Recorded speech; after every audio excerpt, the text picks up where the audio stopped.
Hello everyone, welcome back to my channel Keerthi's lifestyle vlogs in Kannada channel. So ನಾನು ನಿನ್ನೆಯ ವ್ಲಾಗಲ್ಲಿ ಹೇಳಿದಾಗೆ ನನ್ನ ವೆಯ್ಟ್ ಲಾಸ್ ಜರ್ನಿನ ನಾನು ಸ್ಟಾರ್ಟ್ ಮಾಡಿದ್ದೀನಿ. ಸೊ ಫಸ್ಟಿಗೆ ಇವತ್ತಿನ ವೆಯ್ಟ್ ನಾನು ಚೆಕ್ ಮಾಡಿದೆ. ನಾವು ಖಾಲಿ ಹೊಟ್ಟೆಯಲ್ಲಿ ವೆಯ್ಟ್ನ ಚೆಕ್ ಮಾಡಬೇಕು ಆ್ಯಂಡ್ ಮಾರ್ನಿಂಗ್ ಚೆಕ್ ಮಾಡಬೇಕು. ಒಂದು ಗ್ಲಾಸ್ ನೀರು ಕೂಡ ಕುಡಿದ ಹಾಗೇ ಇವತ್ತಿನ ನನ್ನ ವೆಯ್ಟ್ ಬಂದು 75.600 ಗ್ರಾಮ್ ಇದ್ದೀನಿ. ಇದು ನನ್ನ ವೆಯ್ಟ್. ಇವತ್ತು ನಾನು ಬಂದು 5:30ಗೆ ಎದ್ದಿದ್ದು. ಸೊ ಇನ್ನೂ ಬೇಗ ಎದ್ದೊಳ್ಬೇಕಿತ್ತು, ಆದರೆ ರಾತ್ರಿ ಮಲ್ಕೊಂಡಿದ್ದು ಲೇಟು. ಆ್ಯಂಡ್ ನನ್ನ ವೆಯ್ಟ್ ಬಂದು ಅದು ರಿಯಲ್ ವೆಯ್ಟ್ ಅಲ್ಲ, ಬಿಕಾಸ್ ನಾನು ಇದ್ದಿದ್ದು 73. ಆ್ಯಂಡ್ ಕಾಲೇಜ್ ಸ್ಟಾರ್ಟ್ ಆದಾಗಿಂದ ನನ್ನ ರುಟೀನ್ ಏನಿದೆ ಅದನ್ನು ನಾನು ಕರೆಕ್ಟಾಗಿ ಫಾಲೋ ಮಾಡ್ತಿರಲಿಲ್ಲ. ಅದಕ್ಕೋಸ್ಕರ 74 ಆಗಿದೆ, ಅದಂತೂ ನಿಜ. ಬಿಕಾಸ್ ನಾನು ದಿನ ವೆಯ್ಟ್ ಚೆಕ್ ಮಾಡ್ತಾನೆ ಇರ್ತೀನಿ. ಇಫ್ ನಾನು ವೆಯ್ಟ್ ಲಾಸ್ ಅಂದರೆ ಆ ರುಟೀನ್ನ ಫಾಲೋ ಮಾಡಿಲ್ಲ ಅಂದರೂ ಕೂಡ. ಸೊ ಟೈಮ್ ಬಂದು 5:48 ಆಗಿತ್ತು. ಬಿಸಿನೀರೆಲ್ಲ ಕಾಯಿಸಿಟ್ಟಿದ್ದೆ ಕುಡಿಯೋಕ್ಕಂತ, ಬಟ್ ಅದು ತುಂಬ ಬಿಸಿ ಆಗಿಬಿಟ್ಟಿತ್ತು ಅಂತ ಆರಕ್ಕಂತ ಇಟ್ಟಿದ್ದೆ. ಇನ್ನು ನಾನು ನಿನ್ನೆ ನೈಟ್ ಅಂದರೆ ಇದು ಮಂಡೇ ವ್ಲಾಗ್, ಸಂಡೇ ನೈಟ್ ಕೂಡ ನಾನು ಚಿಕನ್ ತಿಂದಿದ್ದೆ. ಚಿಕನ್ ಡೈಜೆಸ್ಟ್ ಆಗೋಕ್ಕೆ ಆಲ್ಮೋಸ್ಟ್ 12 ಅವರ್ಸ್ ಬೇಕು ಅನಿಸುತ್ತೆ. ಇಫ್ ನಾನೇನಾದ್ರು ತಪ್ಪು ಹೇಳಿದರೆ ಸಾರಿ, ಬಟ್ ಚಿಕನ್ ಡೈಜೆಸ್ಟ್ ಆಗೋಕ್ಕೆ ತುಂಬ ಟೈಮ್ ತೊಗೊಳುತ್ತೆ. ಇಫ್ ನಾವು ಕಮ್ಮಿ ಆದರೂ ತಿನ್ನಲಿ, ಜಾಸ್ತಿ ಆದರೂ ತಿನ್ನಲಿ. ಸೊ ಅದರದ್ದು ವೆಯ್ಟ್ ಜಾಸ್ತಿ ತೋರಿಸ್ತಾ ಇರೋದು. ನೋಡೋಣ ನಾಳೆ ವೆಯ್ಟ್ ಏನಾಗಿರುತ್ತೆ ಅಂತ, ಅಥವಾ ಇದು ನನ್ನ ರಿಯಲ್ ವೆಯ್ಟ್ ಕೂಡ ಆಗಿರ್ಬೋದೇನೋ, ನನಗೆ ಗೊತ್ತಿಲ್ಲ. ಒಟ್ನಲ್ಲಿ ನಾನೇನು ಬಿಲೀವ್ ಮಾಡ್ತೀನಿ ಅಂದರೆ, ನನ್ನ ಹತ್ರ ಇರೋ ವೆಯ್ಟ್ ಮೆಷಿನ್ ಏನಿದೆ ಅದರಲ್ಲಿ ಏನು ತೋರಿಸುತ್ತೋ ಅದನ್ನೇ ನಾನು ಬಿಲೀವ್ ಮಾಡಬೇಕು. ಸೊ ಅದನ್ನು ಇಟ್ಕೊಂಡೆ ನನ್ನ ಜರ್ನಿನ ನಾನು ಕಂಟಿನ್ಯೂ ಮಾಡಬೇಕು. ಸೊ ಅದೇ ನನಗೆ ಮೋಟಿವೇಶನ್ ಕೂಡ. ಇನ್ನು ಅದಾದಮೇಲೆ ನಾನು ಕಂಪ್ಯೂಟರ್ ಓದ್ತಾಯಿದ್ದೆ. ಫಸ್ಟು ಮ್ಯಾಥ್ಸ್ ಓದ್ತಾಯಿದ್ದೆ. ಮ್ಯಾಥ್ಸ್ ಇಟ್ಸ್ ಓಕೆ, ಸ್ವಲ್ಪ ಈಸಿ ಅಂತ ನನಗೆ ಅನಿಸುತ್ತೆ. ಅಂದರೆ ಅವರು ವೀಕಿಗೂ ಟೆಸ್ಟ್ ಕೊಡ್ತಾ ಇರ್ತಾರೆ, ಅದಕ್ಕೋಸ್ಕರ ಇನ್ನೊಂದು ಎಕ್ಸಸೈಸ್ ಇತ್ತು ಓದೋದು. ಅದಾದಮೇಲೆ ಅದು ಓದಿ ಕಂಪ್ಯೂಟರ್ ಓದ್ಕೋತಿದ್ದೆ. ನೆನ್ನೆನೇ ಎಲ್ಲ ಓದಿದ್ದೆ, ಸ್ವಲ್ಪ ರಿವೈಸ್ ಮಾಡ್ಕೋತಾ ಇದ್ದೆ ಅಷ್ಟೇ. ಇನ್ನು ಬಿಸಿನೀರೆಲ್ಲ ಸ್ವಲ್ಪ ಹಾರಿತ್ತು, ಅದಕ್ಕೆ ನಾನು ನಿಂಬೆಹಣ್ಣು ಹಾಕ್ಕೊಂಡು ಕುಡಿತಾ ಇದ್ದೀನಿ. ನಿಮಗೆ ಬೇರೆ ಡಿಟಾಕ್ಸ್ ವಾಟರ್ ಬೇಕಂದರೆ ಅದನ್ನು ಪ್ರಿಪೇರ್ ಮಾಡ್ಕೊಳ್ಳಿ. ನನಗೆ ಇದು ಸಾಕು ಅಂತ ಅನ್ನಿಸ್ತು. ಆ್ಯಂಡ್ ನನಗೆ ಕುಡಿಯೋದಕ್ಕೆ ಇದು ಕಂಫರ್ಟೇಬಲ್ ಆಗಿರುತ್ತೆ, ಅದಕ್ಕೋಸ್ಕರ ನಾನು ನಿಂಬೆಹಣ್ಣು ವಾಟರ್ ಕುಡಿತೀನಿ. ನಾನು ಲಾಸ್ಟ್ ವ್ಲಾಗಲ್ಲಿ ಹೇಳ್ದಾಗೆ ಯಾರು ಆ ವ್ಲಾಗ್ ನೋಡಿಲ್ಲ ಅಂದರೆ ನೋಡಿ. ಸೊ ನನ್ನ ಡಯಟ್ ಅಂತ ಅಂದರೆ ನನ್ನ ವೆಯ್ಟ್ ಜರ್ನಿನ ನಾನು ಸ್ಟಾರ್ಟ್ ಮಾಡಿದಾಗಲೇ ಏನಾದ್ರು ಪ್ರಾಬ್ಲಮ್ಗಳು ಸ್ಟಾರ್ಟ್ ಆಗ್ತಿರುತ್ತೆ ಅಂತ ನಾನು ಹೇಳಿದ್ದೆ. ಹೌದು, ಇವತ್ತು ಕೂಡ ಹಾಗೆ ಆಯಿತು. ಬಟ್ ಏನೋ ಗೊತ್ತಿಲ್ಲ, ನನ್ನ ಮೈಂಡಲ್ಲಿ ಅದು ಸ್ಟ್ರಾಂಗಾಗಿ ಕೂತಿದೆ. ಏನೇ ಬಂದ್ರೂ ನಾನು ತಲೆಗೆ ಹಾಕೋಬಾರ್ದು. ಯಾಕಂದರೆ ಇವತ್ತು ನಾನು ಮಾಡಿಲ್ಲ ಅಂದರೆ ಇನ್ನು ಮುಂದೆನೂ ಕೂಡ ಹೀಗೆ ಆಗ್ತಿರುತ್ತೆ, ಯಾವತ್ತೂ ನಾನು ಮಾಡೋಕ್ಕೆ ಆಗೋಲ್ಲ. ನಾನು ಟಿಫನ್ಗಂತ ಸೌತೆಕಾಯಿ ತೊಗೊಂಡೆ. ಒಂದು ಸೌತೆಕಾಯಿ ಪೂರ್ತಿ ತಿಂದೆ, ಇನ್ನೊಂದು ಸೌತೆಕಾಯಿನ ನಾನು ಬಾಕ್ಸ್ಗೆ ಹಾಕ್ಕೊಂಡೆ. 11ಗೆ ನಮಗೆ ಬ್ರೇಕ್ ಬಿಡ್ತಾರೆ, ಆವಾಗ ನಾನು ತಿಂದೆ. ಇನ್ನು ಲಂಚ್ಗಂತ 4 ದೋಸೆ ತೊಗೊಂಡಿದ್ದೀನಿ, ನೀರು ದೋಸೆ ಜೊತೆಗೆ ಹೆಸ್ರು ಕಾಳು ಪಲ್ಯ. 4 ದೋಸೆ ಕೂಡ ನಾನು ತಿನ್ನಲ್ಲ, ಕ್ಲಾಸ್ಮೇಟ್ಸ್ ಕೂಡ ಈಸ್ಕೋತಾರೆ. ಈಗ ಒಟ್ಟಿಗೆ ಇರ್ತೀವಿ ಅಂದಮೇಲೆ ಶೇರಿಂಗ್ ಎಲ್ಲ ಇರುತ್ತಲ್ಲ. ಆ್ಯಂಡ್ ನೀರು ದೋಸೆ ಆ್ಯಕ್ಚುಲಿ ಹೊಟ್ಟೆನೇ ತುಂಬಲ್ಲ, ಆದರೂ ಕೂಡ ನಿಮಗೆ ಯಾವುದಾದ್ರು ಈ ಥರ ಅಂತ ಅನಿಸಿದ್ರೆ ಒಂದು ಬೈಟ್ ಏನು ತಿಂತೀವಿ ಅದನ್ನು 32 ಟೈಮ್ಸ್ ಚೀವ್ ಮಾಡಿ. 32 ಟೈಮ್ಸ್ ಮಾಡ್ತಾ ಕೂರೋಕ್ಕಲ್ಲ, ಆದರೆ ಜಾಸ್ತಿ ಅಗದಿ ತಿನ್ನಿ. ಅದರಿಂದ ನಮಗೆ ಹೊಟ್ಟೆ ಫಿಲ್ ಆದಂಗೆ, ಹೊಟ್ಟೆ ತುಂಬಿದ ಥರ ಅನಿಸುತ್ತೆ. ಇದೊಂದು ಟಿಪ್ಪು.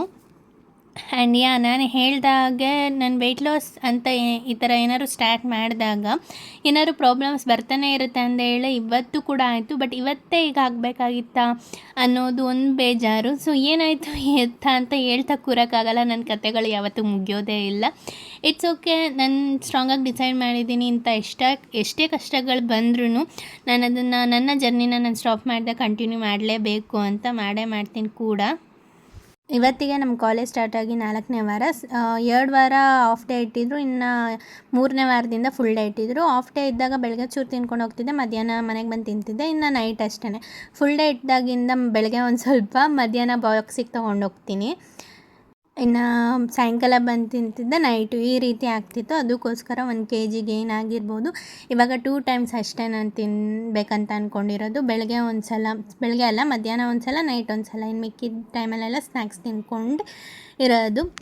ಇನ್ನು ಬಸ್ಸಲ್ಲಿ ನನಗೆ ಅಷ್ಟೊಂದು ರಶ್ ಇರಲಿಲ್ಲ ಇವತ್ತು, ಅದಕ್ಕೋಸ್ಕರ ವೀಡಿಯೋ ಮಾಡ್ಕೋತಾ ಇದ್ದೆ. ಯಾಕಂದರೆ ಬೆಳಗ್ಗೆ ಎಲ್ಲ ಚಿಕ್ಕ ಕ್ಲಿಪ್ಪಿಂಗ್ಸ್ ಅಲ್ಲ, ಈಗಲೂ ಅಷ್ಟೇ ವೀಡಿಯೋನ ಸ್ಲೋ ಮಾಡಿ ಏನೇನಾಯಿತು ಅದನ್ನೆಲ್ಲ ನಿಮ್ಮ ಜೊತೆ ಶೇರ್ ಮಾಡ್ತಾ ಇರೋದು.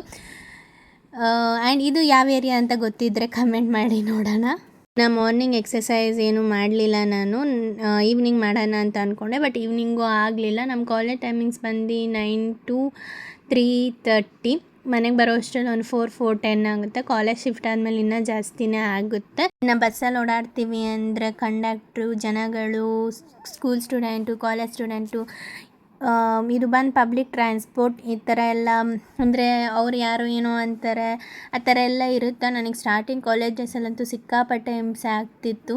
ಈ ಬಸ್ಗಳಿಂದನೇ ಅರ್ಧ ಟೆನ್ಷನ್ ಆಗ್ತಿತ್ತು. ಇವಾಗ ಪರವಾಗಿಲ್ಲ, ನನಗೀಗ ಅಭ್ಯಾಸ ಆಗಿದೆ ಬಸ್ಸಲ್ಲಿ ಓಡಾಡೋದಾಗಿರ್ಬೋದು, ಈ ಜನಗಳಾಗಿರ್ಬೋದು ಎಲ್ಲನೂ. ಸೊ ಇದು ಬಂದು ನನ್ನ ಮಾರ್ನಿಂಗ್ ರೊಟೀನ್ ಆಗಿತ್ತು. ಇದು ಬರೀ ಇವತ್ತಿಗೆ ಅಷ್ಟೇ ಸೀಮಿತ, ಡೈಲಿ ನನ್ನ ಮಾರ್ನಿಂಗ್ ರೊಟೀನ್ ಹೀಗೆ ಇರುತ್ತೆ ಅಂತ ಅಲ್ಲ. ಬಟ್ ಇನ್ನು ಮುಂದೆ ನನ್ನ ಮಾರ್ನಿಂಗ್ ರೊಟೀನ್ ಸ್ವಲ್ಪ ಫಿಕ್ಸ್ ಮಾಡ್ಕೋಬೇಕು ಈಗೀಗೆ ಅಂತಲೇ. ಬಿಕಾಸ್ ಇನ್ನೊಂದು ವಿಚಾರನ ಶೇರ್ ಮಾಡೋದಿದೆ. ನೆನ್ನೆ ವ್ಲಾಗಲ್ಲಿ ಆ ವಿಚಾರ ಶೇರ್ ಮಾಡಿದ್ದೆ, ಅಂದರೆ ಅದಕ್ಕೆ ರಿಲೇಟೆಡ್ಡು. ಅದೇನು ಅಂತ ನೆಕ್ಸ್ಟ್ ಬರೋ ವ್ಲಾಗಲ್ಲಿ ನಾನು ಹೇಳ್ತೀನಿ. ಕಷ್ಟಗಳು ನನಗೋಸ್ಕರ ಅಂತಲೇ ಇರ್ತವೆ ಅನಿಸುತ್ತೆ. ನಾನಿದ್ದೀನಿ ಅಂತ ಅಷ್ಟು ಕಷ್ಟಗಳಿರುತ್ತೆ. ಕಾಲೇಜ್ ಹುಡುಗಿಗೆ ಏನಪ್ಪ ಕಷ್ಟ ಆ ಥರ ಅಂತ ವಿಡಿಯೋ ನೋಡೋರು ಅನ್ಕೋಬೋದು. ಬಟ್ ಅವ್ರದ್ದೇ ಕಷ್ಟಗಳು, ಈಗ ಸ್ಕೂಲ್ಗೆ ಹೋಗೋರಾಗಿರ್ಬೋದು, ಕೆಲ್ಸಕ್ಕೆ ಹೋಗೋರಾಗಿರ್ಬೋದು, ಅವ್ರವ್ರ ಕಷ್ಟಗಳು ಅವ್ರವ್ರಿಗೆ ಮಾತ್ರ ಗೊತ್ತಿರುತ್ತೆ. ಇನ್ನು ನಾನು ಕಾಲೇಜ್ ರೀಚ್ ಆದೆ. ಸೊ ಅದಾದಮೇಲೆ ಇನ್ನು ಕಾಲೇಜೆಲ್ಲ ಮುಗಿಸ್ಕೊಂಡು ನಾನು ಮನೆಗೆ ಬರಬೇಕಾದ್ರೆ ಇರುತ್ತಲ್ಲ ಆ ಖುಷಿ, ಅದು ಬೇರೆ ಥರನೇ ಇರುತ್ತೆ. ನೆಕ್ಸ್ಟ್ ಲೆವೆಲಾಗಿರುತ್ತೆ ಖುಷಿ ನನಗೆ.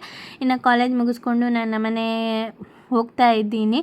ಇನ್ನು ನಾವೇನೇ ಕೆಲಸ ಮಾಡ್ತೀವಿ ಅಂದರೂ ಕೂಡ ಮನಸ್ಸಿಗೆ ನೆಮ್ಮದಿ ಅನ್ನೋದು ತುಂಬ ಮುಖ್ಯ ಆಗುತ್ತೆ. ಆ ನೆಮ್ಮದಿನೇ ಇಲ್ಲ ಅಂದಮೇಲೆ ಯಾವ ಕೆಲಸ ಮಾಡೋಕ್ಕೂ ಕೂಡ ಇಷ್ಟ ಆಗಲ್ಲ. ಸೊ ಆದರೂ ಕೂಡ ನಾನು ಏನು ಸ್ಟಾರ್ಟ್ ಮಾಡಿದ್ದೀನಿ ಈ ಜರ್ನಿನ, ಇದನ್ನು ನಾನು ಬಿಟ್ಕೊಡಲ್ಲ. ಇದನ್ನು ಯಾಕೆ ಪದೇ ಪದೇ ಹೇಳ್ತಿರ್ತೀನಿ ಅಂದರೆ ನನಗೂ ಕೂಡ ಮೋಟಿವೇಟ್ ಆಗುತ್ತೆ. ಆ್ಯಂಡ್ ಯಾರೆಲ್ಲ ಡ್ರಾಪ್ಔಟ್ ಆಗ್ತೀರಾ ಸಿಲಿ ರೀಸನ್ಗೆ, ನಾನೀಗ ಡ್ರಾಪ್ಔಟ್ ಆಗಿದ್ರು ಕೂಡ ಅದು ಕೂಡ ಒಂಥರ ಸಿಲ್ಲಿ ರೀಸನ್. ಯಾವೊಂದು ರೀಸನ್ನು ಸಿಲ್ಲಿ ಆಗಿರಲ್ಲ, ಬಟ್ ಸ್ಟಿಲ್ ಒಂದು ಯಾವುದೋ ಚಿಕ್ಕ ಪುಟ್ಟ ಕಾರಣಗಳಿಗೋಸ್ಕರ ನಮ್ಮ ಲೈಫಲ್ಲಿ ಆಗೋ ದೊಡ್ಡ ಬದಲಾವಣೆಗಳನ್ನ ನಾವು ಕಳ್ಕೊಬಾರ್ದು ಅಲ್ವಾ. ಸೊ ಏನೋ ನನ್ನ ಲೈಫಲ್ಲಿ ಪ್ರಾಬ್ಲಮ್ಸ್ಗಳು ಹೇಗೆ ಬರುತ್ತೆ ಅಂತ ಹೇಳೋಕ್ಕೆ ಆಗಲ್ಲ, ನಿಜ. ಏನು ಪ್ರಾಬ್ಲಮ್ಸ್ ಇರುತ್ತೆ ಆ ಥರ ಎಲ್ಲ ನೀವು ಅನ್ಕೋಬೋದು. ಬಟ್ ನನ್ನ ಲೈಫ್ನ ಪ್ರತಿಯೊಂದು ನಿಮಿಷವೂ ಪ್ರತಿಯೊಂದು ಸೆಕೆಂಡ್ನು ನಿಮ್ಮ ಮುಂದೆ ನಾನು ಹೇಳೋಕ್ಕಾಗಲ್ಲ. ಯಾವುದೋ ಒಂದು ಚಿಕ್ಕ ಪುಟ್ಟದ್ದು ಹೇಳ್ಕೊಬೋದು ಅಷ್ಟೇ. ಇನ್ನು ನನ್ನ ಇವತ್ತಿನ ಸ್ಟೆಪ್ಸ್ ಬಂದು 4352 ಆಗಿತ್ತು. ಸಮ್ಟೈಮ್ಸ್ 5000 ಕೂಡ ಆಗುತ್ತೆ. ಇಟ್ ಡಿಪೆಂಡ್ಸ್, ಅಂದರೆ ನಾವು ಕಾಲೇಜಲ್ಲಿ ಎಷ್ಟು ಸಲ ಓಡಾಡ್ತೀವಿ ಅದ್ರ ಮೇಲೆ ಡಿಪೆಂಡ್ ಆಗುತ್ತೆ ಬ್ರೇಕ್ ಬಿಟ್ಟಾಗೆಲ್ಲ. ಇನ್ನು ಮನೆಗೆ ಬಂದಮೇಲೆ ಒಂಥರ ಹೊಟ್ಟೆ ಹಸಿವಾಗ್ತಿತ್ತು. ಇವತ್ತು ಫಸ್ಟ್ ಡೇ ಅಲ್ಲ. ಆ್ಯಂಡ್ 2 ದೋಸೆ ನಾನು ತಿಂದಿದ್ದು, ಇನ್ನೆಲ್ಲ ಶೇರ್ ಮಾಡಿದೆ ಅನ್ನೋಕ್ಕಿಂತ ಅವರೇ ಇಸ್ಕೋತಾರೆ ಈ ಥರ ಎಲ್ಲ ಇದ್ದಾಗ. ಇನ್ನು ಮನೆಗೆ ಬಂದಾಗ ಬಿಸ್ಕೆಟ್ಸ್ ಇತ್ತು, ಬಿಸ್ಕೆಟ್ ತಿಂದೆ. ಇನ್ನು 1 ಲೀಟರ್ ವಾಟರ್ ಪೂರ್ತಿ ಕುಡಿದಿದ್ದೆ. ಬಂದಾದಮೇಲೆ ಸ್ವಲ್ಪ ಸುಸ್ತು ಅಂತ ಅನಿಸ್ತಿತ್ತು, ಅದಕ್ಕೋಸ್ಕರ ಮಲಗಿ ಎದ್ದಾದಮೇಲೆ ಬಾಟಲ್ ಫಿಲ್ ಮಾಡ್ಕೊಂಡು ಬಿಸ್ಕೆಟ್ಸ್ ತಿನ್ಕೊಂಡು ಟಿ ವಿ ನೋಡ್ತಾ ಇದ್ದೆ. ಚಿಕ್ಕ ಯಜಮಾನಿ ಅಂತ ಬರುತ್ತಲ್ಲ, ಅದು ಆವಾಗಲೂ ನೋಡ್ತಾ ಇದ್ದೆ. ಇವಾಗ ಟೆಲಿಕಾಸ್ಟ್ ಮಾಡ್ತಿದ್ದಾರೆ, ಇವಾಗಲೂ ನೋಡ್ತೀನಿ. ಡೈಲಿ ಹ್ಯಾಬಿಟ್ ಅಂತ ಅಲ್ಲ, ಯಾವಾಗಾದರೂ ಈ ಥರ ಸುಮ್ಮನೆ ಕೂತಾಗ ಹಾಕ್ಕೊಂಡು ನೋಡ್ತೀನಿ ಅಷ್ಟೇ, ಯಾವ್ದು ಬರ್ತಿರುತ್ತೋ ಟಿ ವಿಲಿ ಅದು.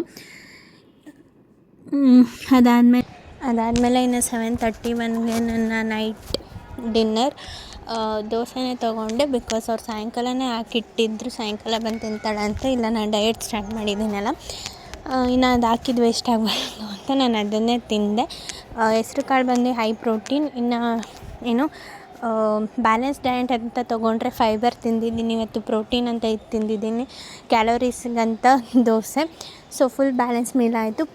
ನಾವು ತಿನ್ನೋವಂಥ ಪ್ರತಿಯೊಂದು, ಅಂದರೆ ಮಧ್ಯಾಹ್ನಕ್ಕೂ ಫುಲ್ ಬ್ಯಾಲೆನ್ಸ್ಡಾಗಿ 3 ತೊಗೊಳಕ್ಕಾಗಲ್ಲ.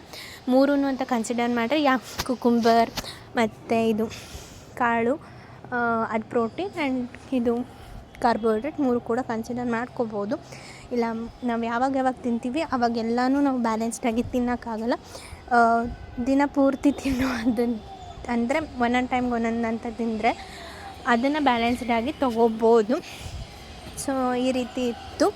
ಇನ್ನು ನಮ್ಮ ಮನೇಲಿ ಯಾರೂ ಇರಲಿಲ್ಲ, ನಾನು ಒಬ್ಬಳೇ ಇದ್ದಿದ್ದು. ಸೊ ಏನೋ ರೀಸನ್ಗೆ ಹಾಸ್ಪಿಟ್ಲಿಗಂತ ಹೋಗಿದ್ದರು. ಇನ್ನು ನಂದೇನೋ ಊಟ ಆಯಿತು ಅಂತ ಸುಮ್ಮನೆ ಇರೋಕ್ಕಾಗುತ್ತಾ, ಓದೋದೆಲ್ಲ ಇತ್ತು, ಓದ್ಕೊಂಡೇ ಎಲ್ಲ ಕೆಲಸಗಳ್ನೂ ಮಾಡ್ತಾಯಿದ್ದೆ. ಸೊ ಸಾಂಬಾರು